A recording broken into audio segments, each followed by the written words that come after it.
What's up guys, and welcome back to FudgeMuppet. My name is Scott, and today I'll be taking you through our Halloween Skyrim special, Namira's Twisted. Also, I'd just quickly like to mention that Skyrim Week still is a thing, and we'll be doing 3 super unique builds on the week of November 11th, so look out for that. So the character for Namira's Twisted is inspired by the story of Weedle, a man who sought after the blessings of Namira and received 3 blessings, which were disease, pity, and disregard.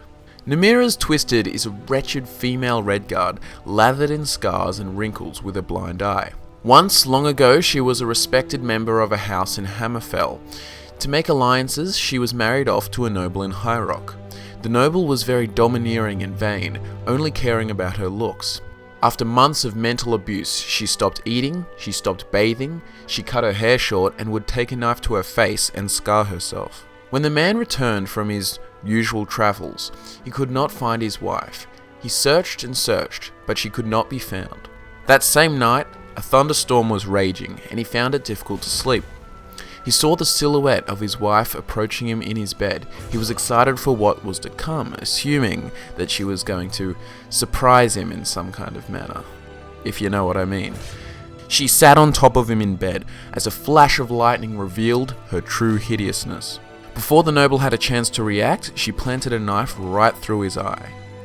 And you can imagine what happened from then on. The next morning, the noble's corpse was discovered, with his eyes missing and his wife nowhere to be found. From then on, Namira's Twisted ventured off and began wandering as a beggar, hideous kind of creature almost, and is eventually caught on the border of Skyrim, like every single character.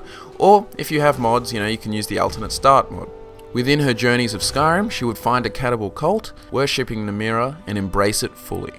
As you can see, the face of Namira's Twisted is pretty scary, so be sure to make her look as wrinkly, dirty, and creepy as you can. The gear we are using is enchanted ragged robes and foot wraps, and of course the Ring of Namira, which you can get from doing Namira's quest. This ring is what will allow you to eat your enemies, and so it's crucial to the build. This is a cannibal build.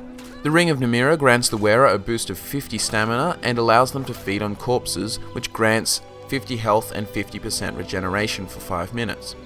You can also wear a silver necklace for additional enchantments if you like, but just try not to break the aesthetic of the character by adding big gold diamond necklaces and so on. The weapons being used are an orcish dagger for sneak attacks and its twisted weird aesthetic, as well as an orcish axe which you will be using in open combat. The axe also fits in with the role-playing as it would be used to chop up limbs for meals. The skills for Namira's Twisted are Alteration, Enchanting, One-Handed, and Sneak. Sneak will be the main skill and will utilize the dagger. The idea is that you kill your enemies before they know you're there, and then you eat their corpses while they're fresh. Alteration will be used for flesh spells to protect you if you are caught in battle, and One-Handed will assist you in times like this via your war axe. Enchanting will be used for your apparel, and it's best to pick enchantments that increase your stealth, health, and one-handed. The stat distribution for the build is pretty even, with sort of 1/3 health, 1 stamina, 1 magicka. You can sort of adjust that to how you like, how your personal preferences are. This will make the character vulnerable to powerful enemies, and that is why Sneak is so important. Health will be fortified through enchantments, and magicka can fortify your armor rating using Alteration. Stamina will be needed to roll around in stealth mode and also smash enemies with your axe if discovered. As usual, all perks are in the link in the description. Whilst I've basically gone over the playstyle, I'd just like to give it clarity one more time. There are 2 modes of playing. One uses Sneak with your dagger, and the other uses War Axe and Flesh spells alongside Paralysis for open combat. Paralysis can also be used from Sneak mode if there is 1 enemy in the room. Image being paralyzed and eaten alive. Make the character scary. Enchant everything, and I didn't mention before, if you want to enchant your War Axe with Paralysis or Fear, then that might work well with role-playing. Of course, in the playstyle you will need to basically eat everyone, eat as much as you can, and roleplay more like a maniac. And that's the end of this week's build. From Michael and I here at FudgeMuppet, happy Halloween. We both hope you enjoyed the build, and we look forward to releasing 3 unique builds for Skyrim Week. Michael finishes his HSC in about 4 days, which also means we'll be able to double our work capacity in the coming months. If you're looking for the perk link, it's in the description alongside the links to our Instagram, our Facebook, and my personal Twitter. follow and like all of those, and thanks for all the support. I'm Scott from FudgeMuppet, and I'll see you next time.